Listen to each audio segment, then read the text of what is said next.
지금 인도네시아에서 믿을 수 없는 일이 벌어지고 있습니다. 하루 1달러로 겨우 연명하던 빈민촌 사람들이 갑자기 100배 수익을 올리기 시작했습니다. 쓰레기 더미에서 먹을 것을 찾아 헤매던 아이들이 이제는 깨끗한 물을 마시고 학교에 다니고 있습니다. 도대체 무슨 일이 일어난 걸까요? 이런 변화가 정말 가능해? 한국이 뭘 했길래 이런 기적이? 유럽 언론들이 앞다퉈 보도하고 중동 뉴스까지 이 소식을 다루고 있습니다. 모든 걸 바꾼 이 마을의 놀라운 발견은 과연 무엇일까요? 안녕하세요. 제 이름은 안토니오입니다. 저는 35살이고요.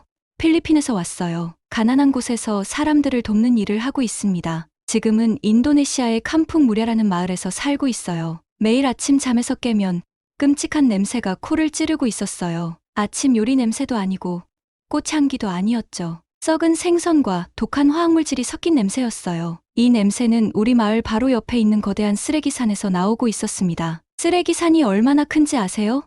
하늘 일부를 가릴 정도로 높았어요. 저는 얇은 벽으로 된 작은 방에서 살고 있었습니다. 매일 아침 눈을 뜨면 천장에 갈색 물얼룩이 보이고 있었어요. 그 다음에는 창문 틈새로 스며드는 냄새를 맡게 되었죠. 침대에서 일어나기도 전에 속이 메스꺼워지고 있었어요. 창문 밖을 보면 아이들이 놀고 있었습니다. 하지만 이 아이들은 푸른 잔디가 있는 공원에서 놀고 있는 게 아니었어요. 플라스틱 병과 깨진 깡통 더미 사이에서 뛰어놀고 있었죠. 맨발로 말이에요. 흙 속에 숨어있는 날카로운 유리 조각들로부터 발을 보호해 줄 신발이 없었거든요. 아이들이 뛰어다닐 때마다 발에 상처가 날까봐 마음이 조마조마했어요. 이 마을의 엄마들도 일찍 일어나고 있었습니다. 큰 플라스틱 통을 들고 마을 우물로 걸어가고 있었어요. 요리하고 마실 물이 필요했거든요. 하지만 우물에서 물을 길어 올리면 물이 맑지 않았어요. 갈색이고 흐렸죠. 때로는 나쁜 냄새도 나고 있었어요. 그런데 이게 그들이 가진 유일한 물이었습니다. 저는 이 마을의 사람들을 돕기 위해 왔어요. 그게 제 일이거든요. 하지만 비밀이 하나 있었습니다. 저는 여기에 도움을 주러 오는 대부분의 사람들을 믿지 않고 있었어요. 이런 마을에 오는 많은 단체들을 봐왔거든요. 환한 미소와 비싼 장비를 가지고 도착하고 있었죠. 사진을 엄청 많이 찍고 있었어요. 큰 약속들을 하고 있었고요. 그러고는 떠나서 다시는 돌아오지 않았습니다. 특히 한국에서 오는 사람들을 믿지 않고 있었어요. 다른 활동가들이 한국 원조팀에 대한 이야기를 해주고 있었거든요. 한국 사람들은 기술을 정말 잘 다룬다고 했어요. 똑똑하고 체계적이라고도 했죠. 하지만 이런 곳의 실제 삶이 어떤지는 잘 모른다고도 했어요. 와서 간단한 프로젝트 몇 개 하고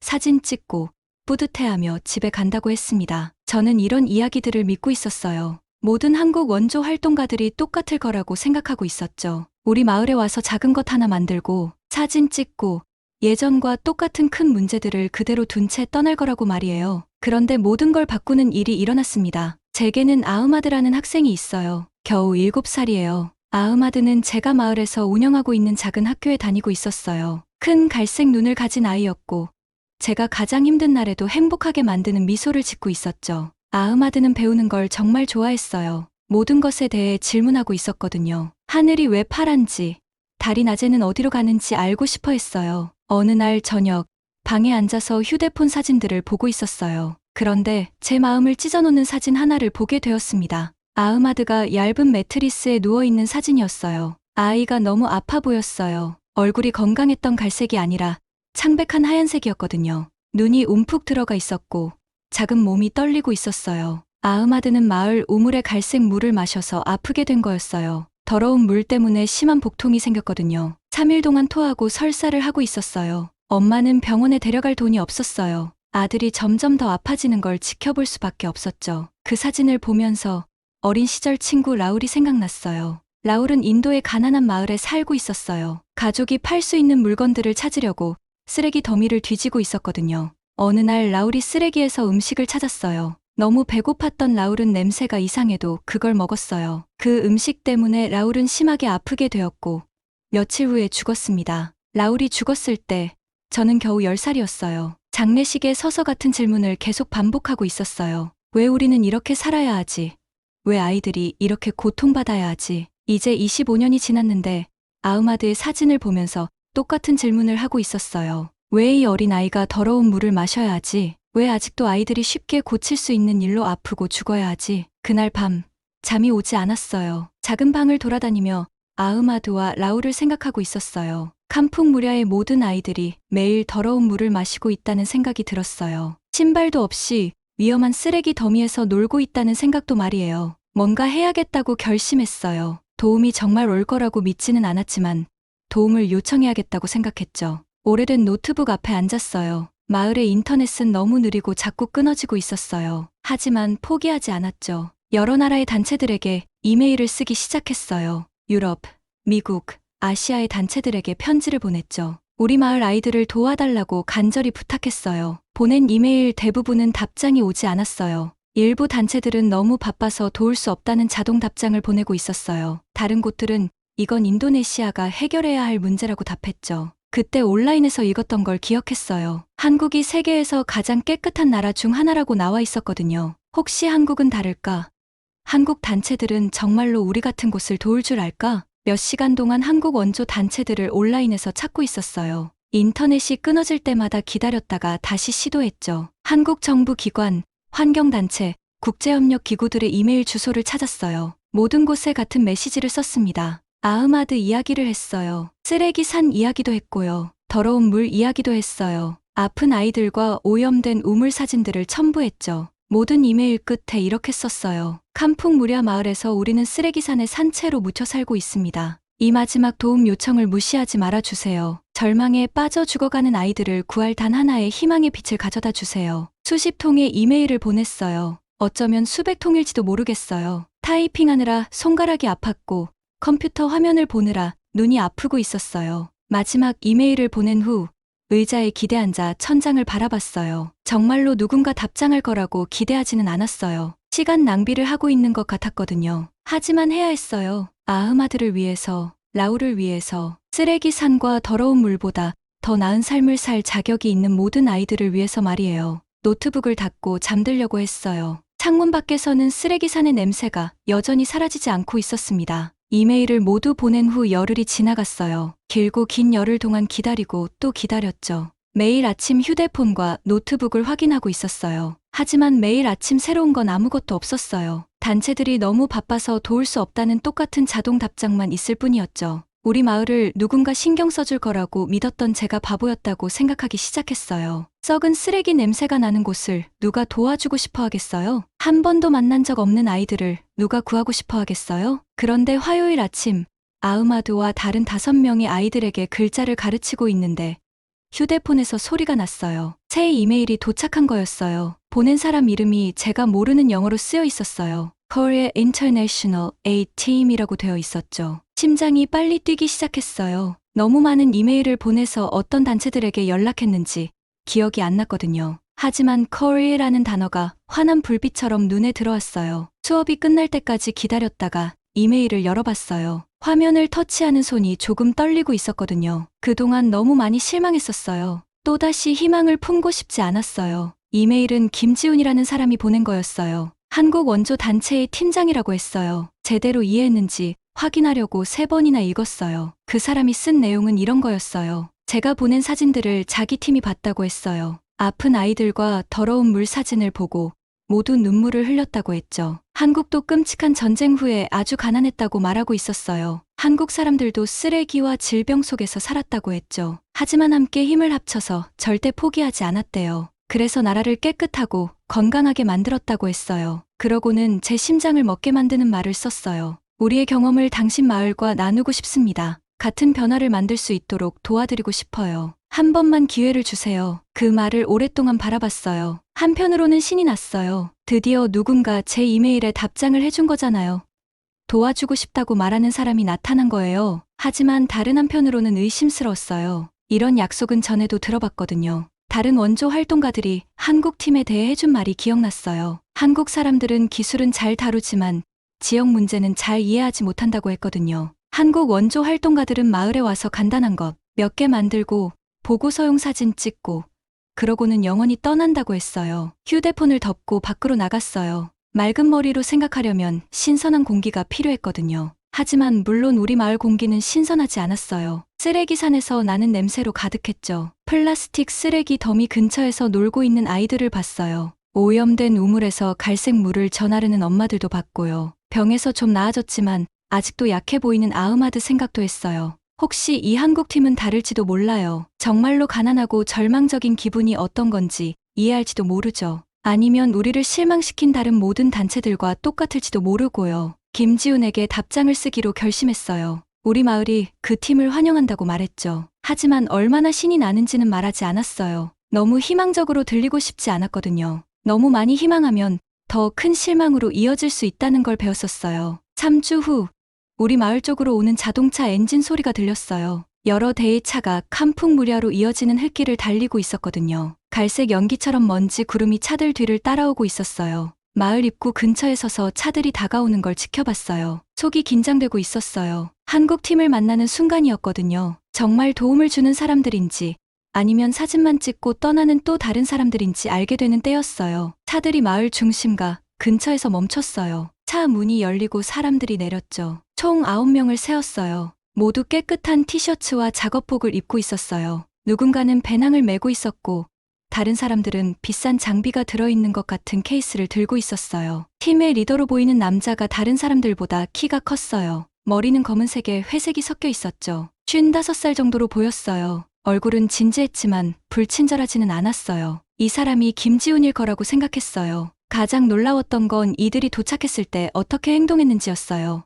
우리 마을을 동물원 전시물 보듯이 서서 바라보지 않았거든요. 쓰레기 산을 가리키며 슬프게 고개를 젓지도 않았어요. 대신에 바로 장비를 풀어놓고 작업 준비를 시작하고 있었어요. 제가 한 번도 본 적 없는 기계들을 꺼내는 걸 지켜봤어요. 화면과 깜빡이는 불빛이 있는 기계들도 있었죠. 작은 컴퓨터처럼 생긴 것들도 있었고요. 한 팀원이 4개의 프로펠러가 달린 날아다니는 기계를 하늘로 띄웠어요. 커다란 전자벌처럼 쓰레기 산 주변을 윙윙거리며 돌아다니고 있었어요. 마을 사람들이 모여서 구경하고 있었어요. 아이들은 하늘을 나는 기계를 가리키며 기뻐하고 있었죠. 어른들은 이런 장비들이 얼마나 비쌀지 서로 속삭이고 있었어요. 우리 마을 이장인 박바스키는 팔짱을 끼고 서 있었어요. 얼굴에는 제가 느끼고 있는 것과 같은 의심이 드러나고 있었죠. 오랜 세월 동안 많은 원조팀이 와서 떠나는 걸 봐왔거든요. 더 이상 누구도 믿지 않고 있었어요. 2시간 동안 검사하고 측정한 후 김지훈이 모든 마을 사람들을 중심가에 모이라고 했어요. 모두가 볼 수 있도록 작은 나무 단 위에 올라섰어요. 인도네시아어를 아주 잘하는 한국 팀원이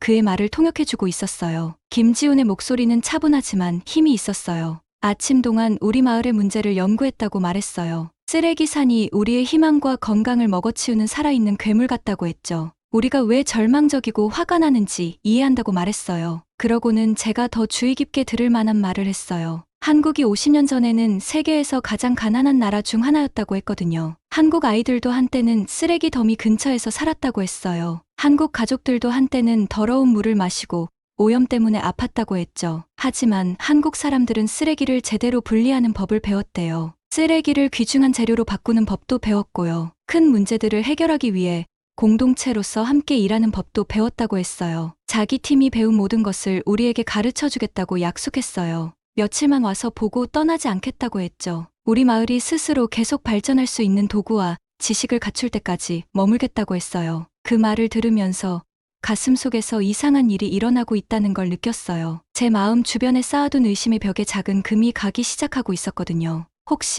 정말 혹시 이 한국팀은 다른 모든 팀들과 다를지도 몰라요. 하지만 아직 완전히 믿을 준비는 되지 않았어요. 전에 너무 많이 실망했었거든요. 조심스럽게 지켜볼 거예요. 말과 행동이 일치하는지 봐야 했어요. 김지훈이 모두를 놀라게 하는 발표를 하나 더 했어요. 자기 팀이 몇몇 마을 사람들을 한국에 초청하고 싶다고 했거든요. 듣는 것보다 직접 보는 게 낫다고 했어요. 마을 대표들이 자신의 눈으로 한국의 재활용 시스템을 보면 더 빨리 배울 수 있다고 했죠. 박바스키가 대표단을 이끌기로 선택되었어요. 몇몇 젊은 마을 지도자들도 뽑혔고요. 그리고 제가 영어를 할 수 있고 한국과의 연락을 주선했기 때문에 저도 함께 가자고 했어요. 한국 여행이라고요?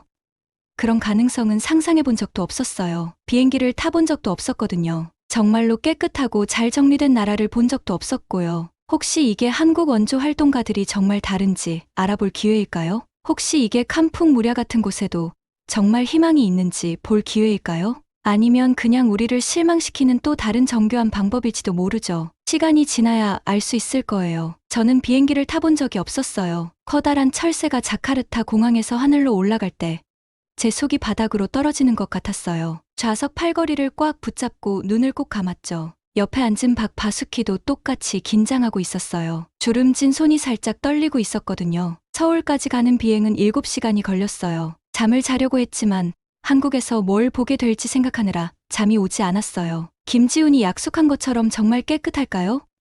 아니면 한국 도시들도 쓰레기 문제가 있는데 그냥 다른 곳에 숨겨놓은 걸까요? 인천공항에 도착했을 때 제일 먼저 눈에 들어온 건 모든 게 얼마나 밝고 반짝이는지였어요. 바닥이 너무 깨끗해서 천장 불빛이 거울처럼 비치고 있었거든요. 벽은 하얗고 완벽했어요. 화장실에서조차 더러운 냄새 대신 상쾌한 냄새가 나고 있었어요. 김지훈이 큰 승합차로 공항에서 우리를 마중 나왔어요. 서울 시내 근처의 간단한 호텔에서 머물도록 준비해놨다고 했죠. 공항에서 시내까지 가는데 1시간 정도 걸렸어요. 승합차 창문에 얼굴을 붙이고 지나가는 모든 것들을 바라봤어요. 도로가 매끄럽고 넓었어요. 구멍이나 깨진 곳이 없었죠. 자동차들은 새 것처럼 보이고 깨끗했어요. 고속도로 옆에 쓰레기가 흩어져 있는 걸 보지 못했어요. 플라스틱 병 하나나 사탕 포장지 하나도 없었거든요. 하지만 진짜 충격은 다음날 아침에 왔어요. 김지훈이 새벽 5시에 우리를 깨웠어요. 도시가 아직 조용할 때 중요한 걸 보여주고 싶다고 했거든요. 밖이 아직 어두운데 승합차에 올라탔어요. 거리는 몇몇 일찍 나온 사람들만 있을 뿐 텅 비어 있었어요. 그때 제가 꿈을 꾸고 있는 게 아닌지 확인하려고 눈을 비비게 만드는 장면을 봤어요. 나이 드신 분들이 인도를 걸어 다니고 있었거든요. 하지만 그냥 걷고 있는 게 아니었어요. 작은 수레를 끌고 다니고 있었죠. 어깨에 가방을 메고 있었고요. 모든 건물마다 멈춰서 골판지 상자와 플라스틱 병, 깡통들을 모으고 있었어요. 이 나이 드신 분들은 60대, 70대로 보였어요. 힘차고 목적이 분명한 움직임을 보이고 있었죠. 옷은 깨끗하고 단정했어요. 조심스럽게 일하면서 다른 재료들을 각각 다른 봉지에 분류하고 있었어요. 박바수키가 입을 벌리고 창밖을 바라봤어요. 혼란스러워하며 제게 속삭였죠. 이렇게 부유한 나라에서 왜 나이 드신 분들이 재활용품을 모으고 있는지 이해할 수 없다고 했어요. 우리 마을에서는 가장 가난하고 절망적인 사람들만 쓰레기를 뒤지거든요. 한 할머니가 전문가 솜씨로 플라스틱 병과 골판지를 분리하는 걸 봤어요. 병에서 라벨을 떼어내고 골판지를 깔끔하게 접어서 쌓고 있었거든요. 움직임이 빠르고 효율적이었어요. 자신의 일에 자부심을 느끼는 것 같았어요. 김지훈이 설명해줬어요. 이 나이 드신 분들은 가난하거나 절망적인 게 아니라고 했어요. 한국의 재활용 시스템에 참여하고 있는 거라고 했죠. 모은 재료로 돈을 벌고 있다고 했어요. 동네를 깨끗하게 유지하는 걸 도우면서 자신들을 위한 부수입도 만들고 있다고 했거든요. 이게 첫 번째 충격이었어요. 하지만 마지막은 아니었죠. 해가 뜨면서 서울의 여러 동네를 돌아다녔어요. 어디를 가든 똑같이 놀라운 걸 봤어요. 모든 건물 밖에 재활용 수거, 공간이 마련되어 있었거든요. 지저분한 쓰레기 더미가 아니었어요. 잘 정리된 분류 공간이었죠. 플라스틱 병은 색깔과 종류별로 분리되어 있었어요. 종이는 접어서 끈으로 묶여 있었고요. 깡통은 깨끗하게 씻겨서 함께 모아져 있었어요. 유리병들은 깔끔하게 줄을 서 있었죠. 모든 게 완벽하게 분류되어 있었어요. 어린아이들도 이 시스템에 참여하고 있었어요. 엄마와 어린 딸이 함께 재활용 수거함으로 걸어가는 걸 봤어요. 작은 아이가 플라스틱 병이 들어있는 봉지를 들고 있었거든요. 엄마가 어떻게 제대로 분류하는지 보여주고 있었어요. 아이는 각 병을 올바른 통에 넣으면서 웃고 있었죠. 박바수키가 놀라서 고개를 저었어요. 우리 마을에서는 재활용할 수 있는 것들이 여기저기 흩어져 있거든요. 사람들이 플라스틱 병과 종이를 아무 곳에나 던져버려요. 시스템이 없어요. 질서가 없었거든요. 하지만 가장 큰 충격은 아직 오지 않았어요. 서울에서 둘째 날, 김지훈이 재활용 센터로 우리를 데려갔어요. 사람들이 분류한 재료들을 가져와서 파는 곳이었어요. 조심스럽게 준비한 재활용품을 가득 실은 수레를 끌고 오는 나이 드신 분들의 행렬을 봤어요. 70세 정도로 보이는 남자분이 계량대로 왔어요. 수레에는 깨끗한 골판지가 실려 있었는데 완벽한 묶음으로 접고 묶어 놓으셨더라고요. 센터 직원이 골판지를 달아보고 얼마의 돈을 받아야 하는지 계산했어요. 그 할아버지는 골판지 대가로만 원을 받으셨어요. 김지훈이 설명해 주기를 이게 인도네시아 돈으로 약 10만 루피아라고 했어요. 우리 마을에서는 그 돈으로 가족이 며칠 동안 먹을 수 있거든요. 박바수키가 이 말을 듣고 거의 넘어질 뻔했어요. 눈이 믿을 수 없다는 듯이 커졌죠. 평생 동안 쓰레기는 쓸모없는 거라고 생각하고 살아왔거든요. 폐기물이 진짜 돈이 될 수 있다는 걸 상상해 본 적이 없었어요. 골판지를 판 할아버지는 가난하거나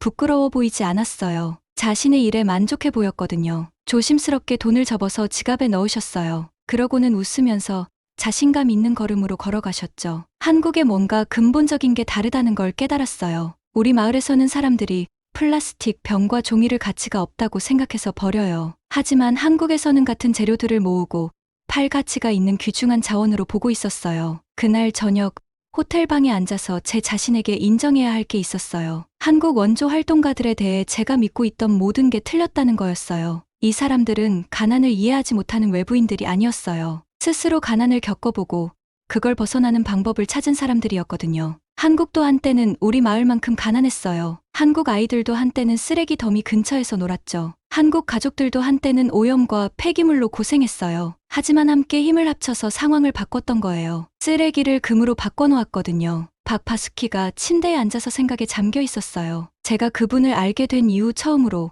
의심스러운 표정이 얼굴에서 사라져 있었어요. 우리 마을도 변할 수 있을지도 모른다고 믿기 시작하고 있었거든요. 한국에서의 마지막 날, 현대적인 재활용 공장을 견학했어요. 시간당 수천 개의 플라스틱 병을 분류하는 기계들을 봤어요. 폐지가 새로운 종이 제품으로 만들어지는 과정도 봤죠. 깡통들이 녹여져서 새로운 깡통으로 다시 만들어지는 것도 배웠어요. 공장 안의 모든 게 깨끗하고 효율적이었어요. 작업자들은 유니폼과 안전 장비를 착용하고 있었죠. 안의 공기는 신선하고 시원했어요. 더럽고 위험한 곳이 아니었어요. 재활용 재료를 처리하며 좋은 임금을 받는 현대적인 일터였거든요. 인도네시아로 돌아갈 시간이 되었을 때 저는 완전히 다른 사람이 된 기분이었어요. 한국 원조 활동가들에 대한 제 편견은 완전히 무너져 있었거든요. 이 사람들은 공동체를 안에서부터 변화시키는 게 무엇인지 진정으로 이해하고 있었어요. 하지만 걱정도 되었어요. 우리 마을이 정말로 한국이 변한 만큼 변할 수 있을까요?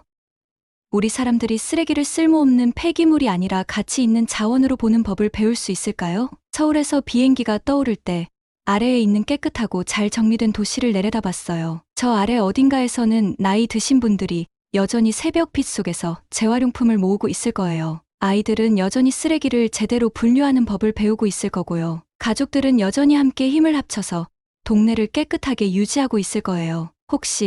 정말 혹시 우리 마을도 같은 걸 배울 수 있을지도 몰라요. 인도네시아로 돌아가는 긴 비행 시간 동안 우리가 본 모든 것들을 생각해 볼 수 있었어요. 더러운 물 때문에 아팠던 아흐마드 생각이 났어요. 쓰레기로 가득한 우리 동네에서 맨발로 뛰어노는 아이들 생각도 났고요. 오염된 우물에서 나오는 갈색 물 생각도 났어요. 하지만 몇 년 만에 처음으로 희망에 대해서도 생각했어요. 진짜 희망 말이에요. 변화가 가능하다는 증거를 보고 난 후에 생기는 그런 희망 말이에요. 우리는 단순한 추억만 가지고 칸풍무랴로 돌아가는 게 아니었어요. 우리 마을이 어떻게 될 수 있는지에 대한 새로운 비전을 가져가고 있었거든요. 한국에서 칸풍무랴로 돌아왔을 때 공기 중에 뭔가 달라진 게 느껴졌어요. 쓰레기산에서 나는 냄새는 아니었어요. 그건 여전히 있었거든요. 하지만 우리 사람들의 마음 속에서 뭔가 다른 일이 일어나고 있었어요. 박파수키가 우리가 돌아온 다음 날 마을 회의를 열었어요. 모든 가족들 앞에 서서 서울에서 본 것들을 얘기해주고 있었어요. 나이 드신 분들이 자부심을 가지고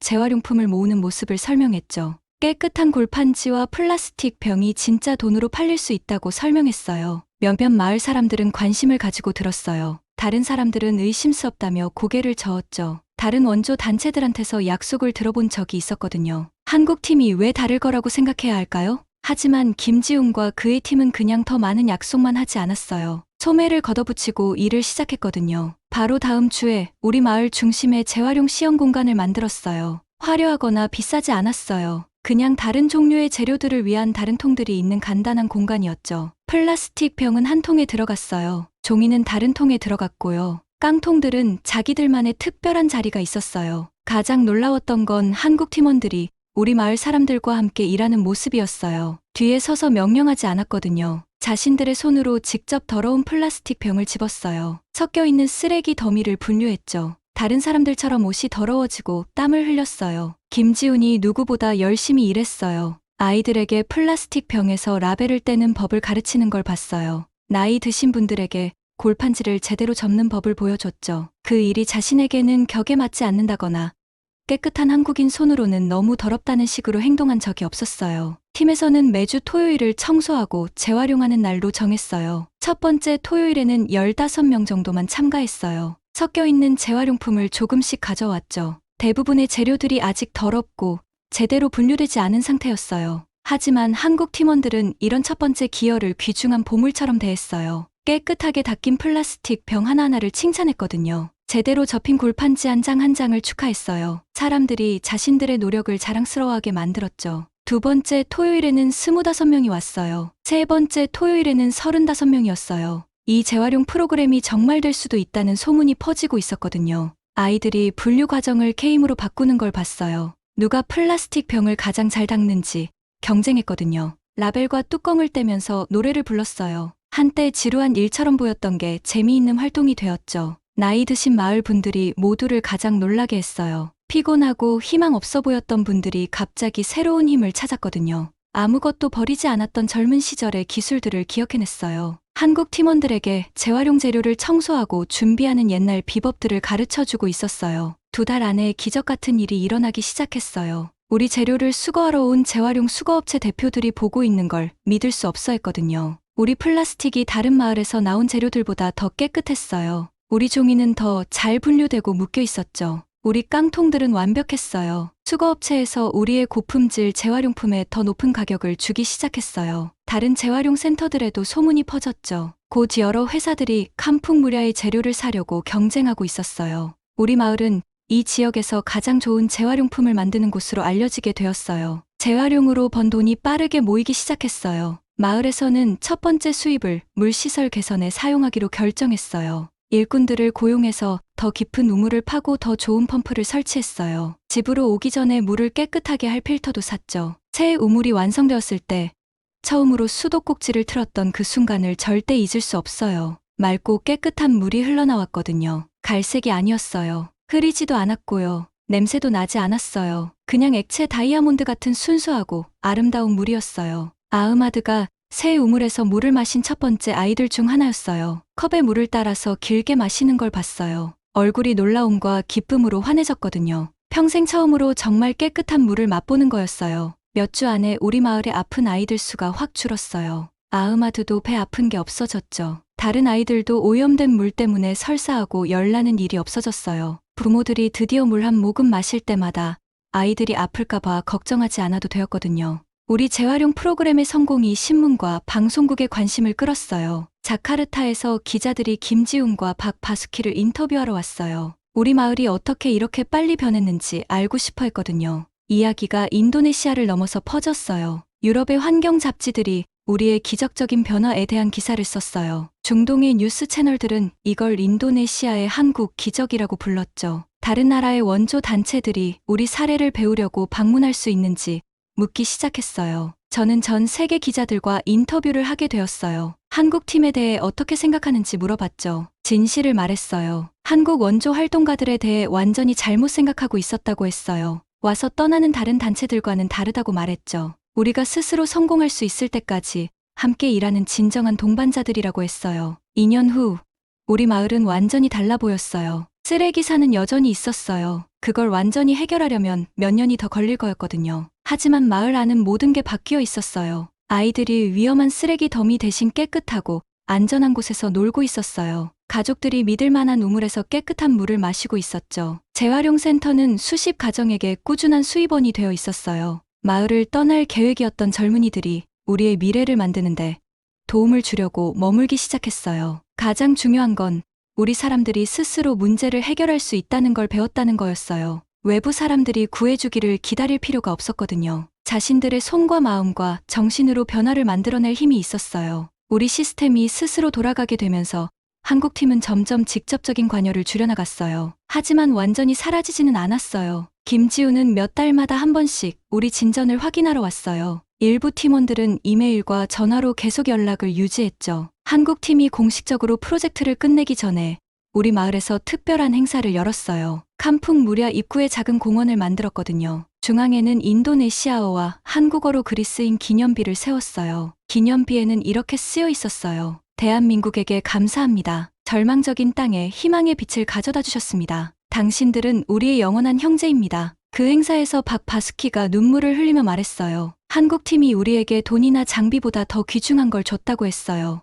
우리 자신에 대한 믿음을 줬다고 했거든요. 저도 그 행사에서 말했어요. 제가 10살 때 쓰레기를 뒤지다가 죽은 친구 라울에 대해 말했어요. 25년 동안 마음속에 분노와 절망을 품고 살았다고 했죠. 하지만 이제는 아이들이 가난과 질병 속에서 살 필요가 없다는 걸 이해했다고 말했어요. 사람들이 의지와 희망을 가지고 함께 일하면 공동체가 변할 수 있다고 했거든요. 우리 마을 사람들의 얼굴을 바라보니 깨끗하고 건강하고 자신감에 차 있는 모습을 보니 저도 누구 못지않게 변했다는 걸 깨달았어요. 더 이상 모든 프로젝트가 실패할 거라고 예상하는 냉소적인 원조 활동가가 아니었거든요. 공동체 간의 진정한 협력에 힘을 믿는 사람이 되어 있었어요. 한때 왜 우리는 이렇게 살아야 하지?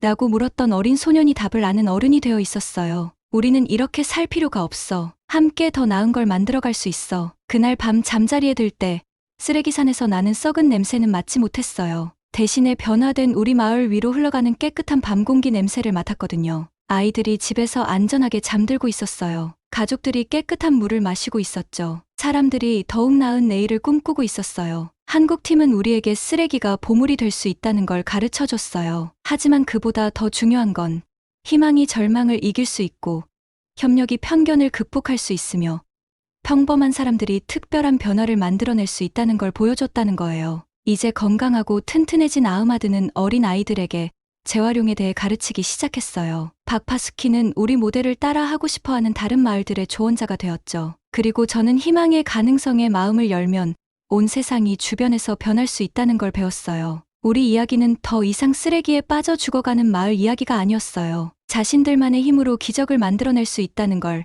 발견한 사람들의 이야기가 되어 있었거든요. 영상을 마치며 끝까지 함께해 주신 모든 분들께 깊은 감사를 전합니다. 이번 콘텐츠가 여러분에게 의미 있는 시간이었기를 바라며 도움이 되셨다면 좋아요 한번 눌러주시고 구독도 잊지 말아주세요. 여러분이 남겨주시는 따뜻한 댓글 하나하나가 큰 동기부여가 되고 더 좋은 영상을 만들어가는 원동력입니다. 앞으로도 흥미롭고 지혜로운 콘텐츠로 여러분을 찾아뵙겠습니다. 오늘도 함께해 주셔서 정말 고맙습니다. 다음에 또 만나요.